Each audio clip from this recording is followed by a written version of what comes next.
Et si cette nuit était la dernière que vous passiez sur cette terre?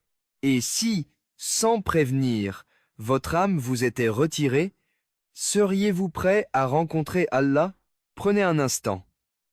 Regardez votre vie, vos actions, vos priorités.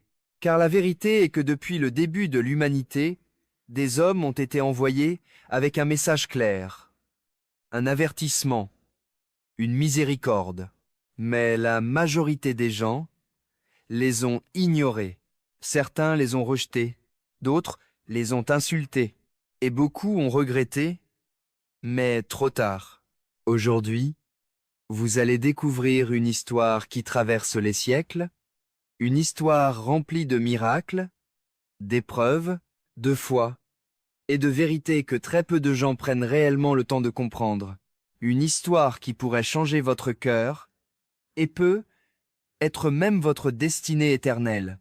Assalamu alaikum wa rahmatullahi wa barakatuh, chers frères et sœurs. Bienvenue sur l'appel à la prière. Avant de commencer, prenez une seconde. Appuyez sur le bouton « J'aime » car votre soutien permet de propager ce message au monde entier. Si vous n'êtes pas encore abonné, c'est le moment. Activez la cloche de notification, car ce que nous allons voir aujourd'hui fait partie de ces vérités que seuls ceux qui cherchent réellement découvrent. Et croyez-moi, vous ne voulez pas manquer cela, car seul 1% des gens vont regarder cette vidéo jusqu'à la fin, et parmi eux, seuls quelques-uns vont réellement comprendre et changer. Alors faites partie de cela. Maintenant, écrivez en commentaire. Je veux connaître la vérité, car dans quelques instants, nous allons remonter à l'origine de l'humanité. Là où tout a commencé, là où le premier homme a été créé. Et ce que vous allez découvrir pourrait bien bouleverser votre vision de la vie pour toujours. Tout commence dans un monde que personne n'a jamais vu. Avant vous, avant moi, avant toute l'humanité. Allah a créé le premier homme, Adam, un être façonné de ses propres mains, honoré au-dessus de toute la création. Puis Allah ordonna aux anges de se prosterner devant lui, et tous obéirent, sauf un, Iblis. Par orgueil, par arrogance, il refusa. Il dit qu'il était meilleur qu'Adam. C'est à cet instant précis que le premier péché fut commis, l'orgueil, comme il est mentionné dans le Coran, sourate Al-Baqarah 2:34. Iblis refusa et devint parmi les mécréants. Mais ce n'est pas tout. Adam vivait au paradis dans une paix parfaite, jusqu'au moment où une seule interdiction lui fut donnée. Une seule. Et pourtant, Iblis le trompa. Il murmura. Il embellit la désobéissance. Et Adam mangea de l'arbre interdit. À cet instant, tout changea. Il ressentit la honte, la peur, le regret, et il fut envoyé sur terre. Mais voici ce que beaucoup ignorent. Adam n'a pas persisté dans son erreur. Il s'est tourné vers Allah avec sincérité, avec larmes, avec humilité. Et Allah lui a pardonné. Voilà la première leçon de toute l'histoire de l'humanité. Ce n'est pas le péché qui détruit l'homme, c'est le fait de ne pas revenir vers Allah. Aujourd'hui encore, combien d'entre nous tombent, mais refusent de se relever? Peu. Être que vous pensez avoir trop fauté? Peu. Être que vous pensez que Allah ne vous pardonnera pas? Mais souvenez-vous d'Adam. Le premier homme a fauté et pourtant, il a été pardonné. Alors qu'en est-il de vous?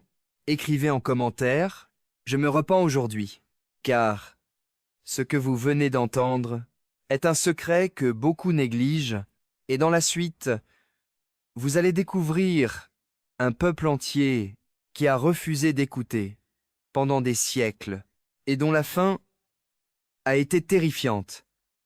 Imaginez-vous, seul contre tout un peuple, seul contre des traditions, contre une société entière, contre des croyances enracinées depuis des générations. C'est exactement ce qu'a vécu le prophète Ibrahim. Depuis son enfance, il observait son peuple, adorait des statues, des objets, incapable de voir, d'entendre ou de répondre. Et une question brûlait en lui. Comment pouvez-vous adorer ce que vous avez vous-même fabriqué? Avec courage, il s'est levé, il a défié son peuple, il a défié les mensonges. Un jour, il prit une décision radicale. Il entra dans leur temple et brisa toutes les idoles, sauf une. Quand son peuple revint, furieux, choqué, ils lui demandèrent « Est-ce toi qui as fait cela ?» Ibrahim répondit avec sagesse « Demandez donc à la grande idole si elle peut parler. » Silence. À cet instant, la vérité était évidente, mais leur orgueil était encore plus fort. Alors ils décidèrent de le brûler vif. Un immense feu fut allumé, un feu si puissant que personne ne pouvait s'en approcher, et Ibrahim fut jeté dedans. Mais ce qui se passe ensuite dépasse l'imaginable. Allah dit dans le Coran, Sourate Al-Anbiya, 20 et 1 contre 69. Au feu, soit pour Ibrahim une fraîcheur et une paix. Le feu, qui détruit tout, devint doux, inoffensif, protecteur. Voilà la puissance de la foi. Quand tout semble perdu, quand le monde entier est contre vous, Allah peut transformer le danger en protection.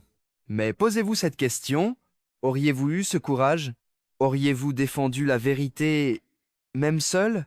Aujourd'hui, beaucoup suivent la foule, même quand elle a tort. Ibrahim, lui, a choisi Allah. Écrivez en commentaire, je choisis la vérité, même seul, car ce que vous venez d'entendre est un niveau de foi que très peu atteignent, et dans la suite, vous allez découvrir une confrontation encore plus intense entre un homme de foi et l'un des tyrans les plus puissants de l'histoire. Un face-à-face qui va vous marquer à jamais. Imaginez un monde où un homme se prend pour un dieu, un tyran absolu qui contrôle tout, qui opprime un peuple entier sans aucune pitié. Cet homme, c'était Pharaon. Il semait la peur, tuait les innocents et réduisait les enfants d'Israël à l'esclavage. Mais, au cœur de cette oppression, Allah envoya un homme, Moïse, un homme qui, au départ, avait peur. Oui, même lui. Mais Allah lui donna une mission, aller voir Pharaon et lui dire la vérité. Imaginez cela, un simple homme, face au roi le plus puissant de son époque. Moïse ne s'appuyait pas sur une armée, ni sur une richesse, mais uniquement sur sa foi. Pharaon refusa. Il se moqua. Il nia. Il persista dans son arrogance. Alors, les signes d'Allah apparurent. Le bâton qui se transforme en serpent, les miracles visibles, les avertissements répétés. Mais malgré tout cela, Pharaon resta aveugle. Jusqu'au jour où tout bascula. Moïse reçut l'ordre de fuir avec son peuple. Ils arrivèrent devant la mer. Devant eux, l'eau. Derrière eux, l'armée de Pharaon. Aucune issue. Le peuple paniqua. Nous allons être rattrapés. Mais Moïse dit une phrase qui résonne encore aujourd'hui. Non, mon Seigneur est avec moi. Il va me guider. Sourate Ash-Shu'ara 26 contre 60, 2, 6, 3. Alors Allah ordonna à Moïse de frapper la mer. Et là, l'impossible se produisit. La mer s'ouvrit en deux. Un passage sec apparut, un chemin de survie, là où il n'y en avait aucun. Le peuple traversa. Pharaon poursuivit. Puis, les eaux se refermèrent. Et tout fut terminé. Voilà la leçon. Peu importe la puissance de l'injustice, elle a toujours une fin. Et peu importe à quel point la situation semble bloquée, Allah peut créer une issue là où vous n'en voyez aucune. Peut être que vous traversez une épreuve aujourd'hui, peut être que vous vous sentez coincé, sans solution. Souvenez-vous de Moïse.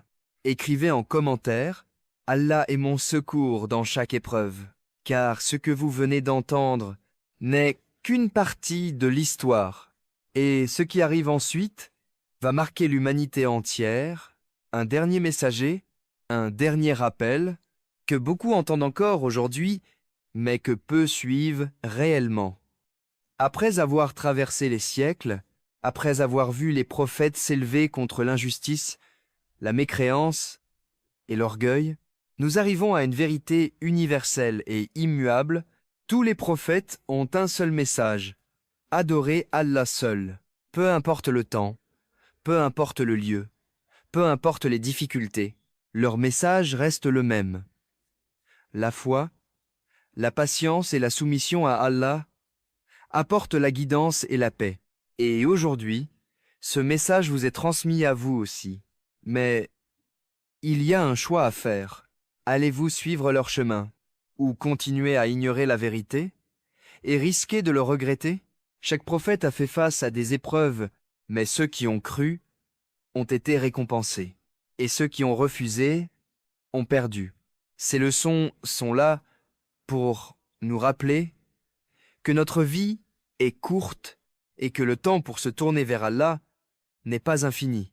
Maintenant, écrivez en commentaire « Je choisis Allah » si vous êtes prêt à suivre la guidance. Ou bien « Je réfléchis encore » si vous souhaitez méditer sur ce message. Et n'oubliez pas, likez la vidéo, partagez-la, abonnez-vous et activez la cloche. Votre soutien est essentiel car il aide à diffuser ce message au monde entier. Chaque commentaire, chaque partage contribue à répandre la lumière de la foi. Souvenez-vous, seuls ceux qui prennent le temps de comprendre et d'agir sur ces vérités seront véritablement guidés. Ne laissez pas passer cette chance. La guidance est un trésor que peu saisissent. À très bientôt sur l'appel à la prière. Et rappelez-vous, chaque jour compte, chaque choix compte. Alors choisissez avec sagesse, choisissez Allah